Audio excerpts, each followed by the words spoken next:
بسم اللہ الرحمن الرحیم۔ یہ دیکھو کیا سوال پوچھا انہوں نے، ہم بستری کا شرعی طریقہ۔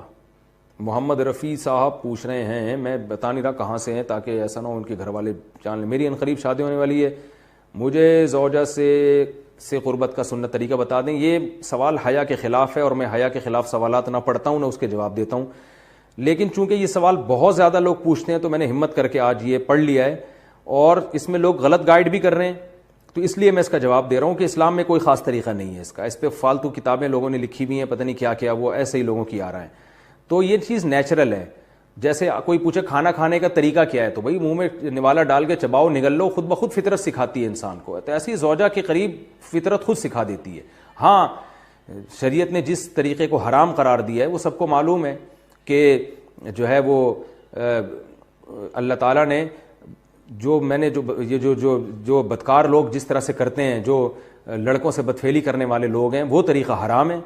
تو باقی اللہ تعالیٰ نے میاں بیوی کا معاملہ رکھا ہے، ایک دوسرے کا لباس ہے، تو کمرے کی باتیں ہیں وہ جیسے چاہیں مناسب سمجھیں، وہ ان کا اپنا ذاتی عمل ہے، اس کا کوئی خاص طریقہ نہیں ہے، اور یہ نیچر انسان کو خود سکھاتی ہے۔ نہ یہ طریقے نہ کسی سے سیکھنے کی ضرورت ہے۔ بعض لوگ تو حد درجے کی بے شرمی کرتے ہیں، وہ شادی سے پہلے جو ہے وہ فحش فلمیں دیکھتے ہیں تاکہ ہمیں طریقہ آ جائے۔ یہ انتہائی درجے کی بےہودگی ہے، انتہائی درجے کی ایک لعنتی عمل ہے یہ۔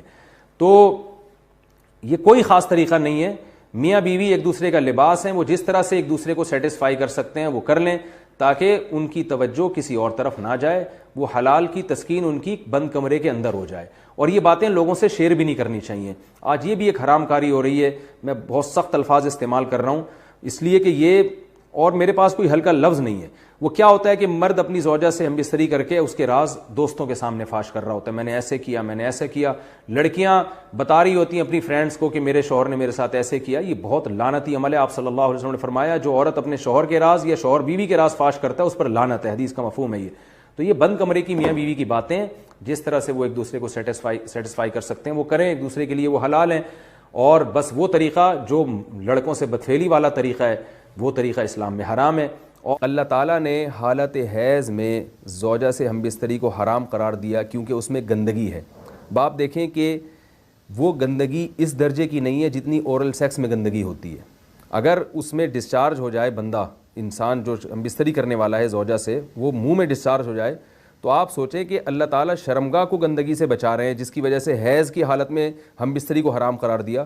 تو منہ جس سے انسان کھانا کھاتا ہے، جس سے کلمہ پڑھتا ہے، اور جو انسان کے جسم میں سب سے اشرف عضو ہے، سب سے زیادہ معزز اور مکرم عضو ہے، اس میں ایسی گندگی کو ڈالنا کہاں سے جائز ہو سکتا ہے، کہاں سے حلال ہو سکتا ہے؟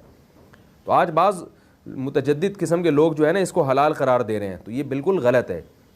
تو یہ بات خوب ذہن میں رکھیں کہ اورل سیکس کے ذریعے اپنی خواہش کو پورا کرنا اس طور پر کہ ڈسچارج ہو جائے انسان عورت کے منہ میں، بیوی کے منہ میں، یہ بالکل حرام ہے، بالکل ناجائز ہے، کیونکہ منی ایک غلیظ اور ناپاک اور گندگی ہے اور ناپاک اور نجس چیز ہے۔